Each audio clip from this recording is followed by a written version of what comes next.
Mais que faire avec son kombucha pendant l'été? Est-ce qu'on peut le mettre au frigo? Spoiler, non. Interdiction de le mettre au frigo. S'il y a bien une chose à retenir, c'est le kombucha ne supporte pas le frigo. Je vais vous expliquer pourquoi.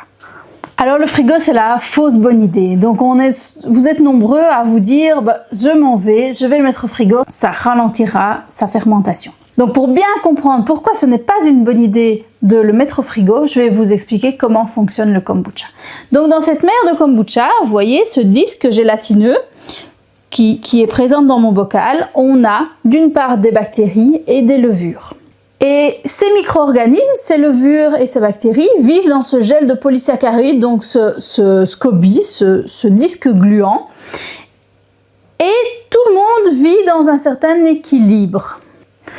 Donc il faut savoir que le kombucha se fait en deux temps. D'abord on a les levures qui transforment le sucre en alcool et puis ensuite on a les bactéries qui prennent le relais et elles vont transformer l'alcool en acide acétique. Et c'est ce qui fait que notre kombucha n'est plus alcoolisé et va devenir assez acide. Mais voilà, il faut savoir que les levures, elles sont beaucoup plus sensibles au froid que les bactéries. Et donc les levures, quand elles se retrouvent dans le frigo, il y en a une grande partie qui meurt à cause du froid.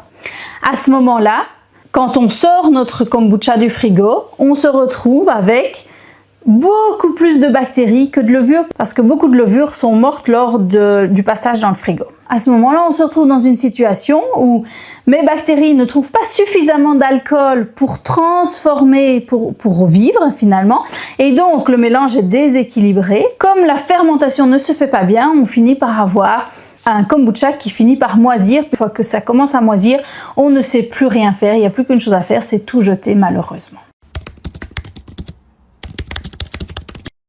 La bonne méthode, c'est simplement de le laisser vivre. Donc moi, avant de partir en vacances, ce que je fais quelques jours avant, c'est que je vais préparer du thé sucré, comme d'habitude, pour pouvoir nourrir ma mer de kombucha.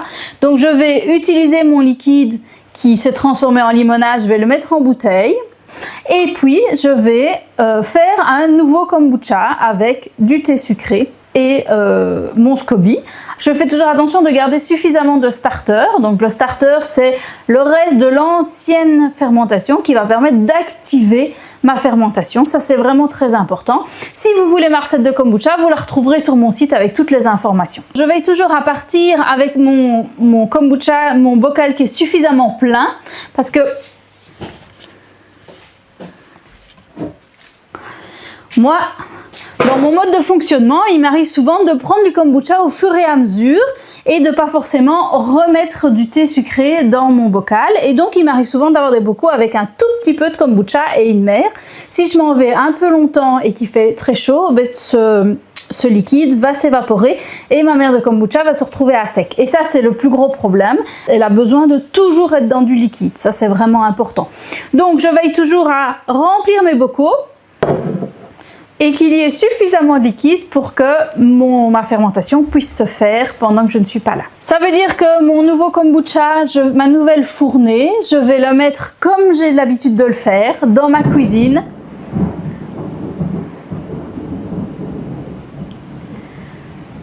À l'abri de la lumière directe et à température ambiante. Je vais laisser mon kombucha se transformer. Qu'est-ce qui se passe quand je rentre de vacances? Ça dépendra de la taille des vacances. L'été, il fait très chaud, donc la transformation s'est faite complètement. Peut-être que j'ai une très bonne limonade. Si je suis partie que quelques jours, je reprends mon kombucha, je goûte. Si j'ai une très bonne limonade, je le mets en bouteille et je lui rajoute du thé sucré, comme d'habitude, et c'est reparti pour un cycle. Par contre, si je suis partie très longtemps, il est probable que le liquide soit très acide. Pas de problème, alors j'en fais un très bon vinaigre de kombucha. Et donc dans les deux cas, je refais du thé sucré que je vais rajouter dans mon bocal. Donc mon kombucha très acide qu'on peut appeler un vinaigre de kombucha, moi j'utilise pour plein de choses. Si ça vous intéresse que je vous fasse une petite vidéo avec ce que je fais de mon vinaigre de kombucha, laissez-moi un petit message, je vous détaillerai toutes les recettes que j'ai l'habitude de faire avec ce vinaigre. Alors attention, une chose importante, c'est de toujours bien garder 10% de starter pour pouvoir faire la fermentation suivante. Ça, c'est vraiment important, ne l'oubliez pas quand vous filtrez votre kombucha.